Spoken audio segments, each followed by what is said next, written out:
Obrigada, professora. É um prazer estar aqui para falar de um assunto que eu adoro.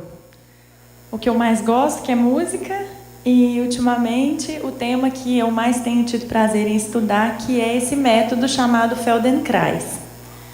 Muito possivelmente vocês já ouviram falar de um outro método que está no mesmo guarda-chuva da educação somática que o método Feldenkrais está, que é a técnica Alexander. Nós temos aqui a professora Patrícia Furst, que é inclusive a minha orientadora de pesquisa, ela é especialista nessa técnica.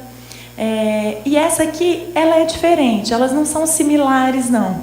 São em alguns aspectos, mas tem lá suas várias diferenças, até porque tem aí décadas de distância.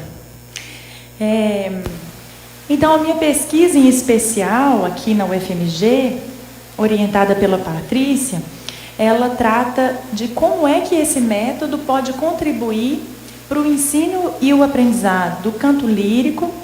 Aqui nós vamos fazer um experimento na UFMG com os alunos de canto,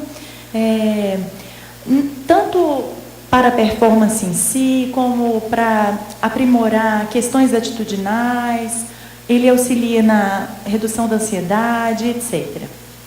E de uma forma geral, esse método, ele trabalha o movimento, ele aprimora a motricidade. Quando a gente pensa em movimento, a gente acha que esse movimento deveria ser necessariamente visível aos olhos. Mas quando a gente está pensando, há uma série de movimentos internos. Então, pensar no método Feldenkrais também é um movimento.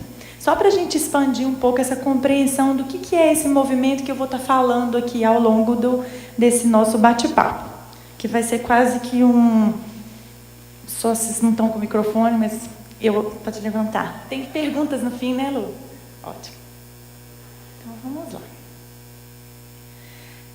Então, embora a minha pesquisa trate mais da pedagogia vocal em si, eu, naturalmente, estou estudando bastante como que o método influencia para os músicos de uma maneira geral. E como eu sei que nós não temos apenas cantores aqui, eu abri a palestra para tratar de uma forma mais ampla, né, do método.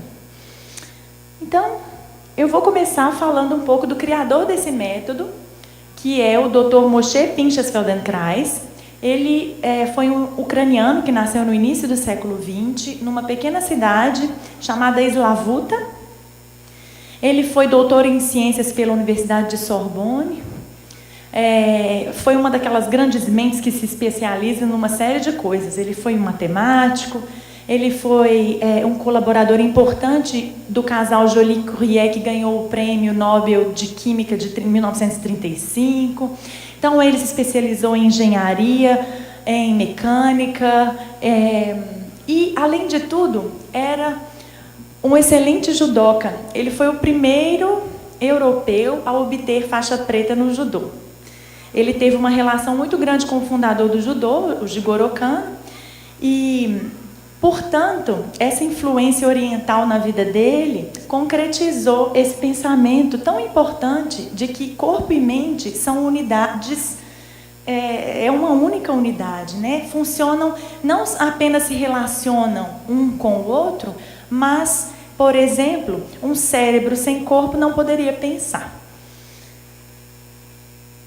Então, pensamento e ação, uma única coisa, e pensar necessariamente resulta numa mudança na ação de um indivíduo.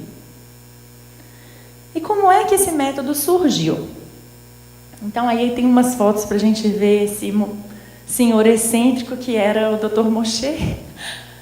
Ali ele mais jovem, e depois ao fim da vida.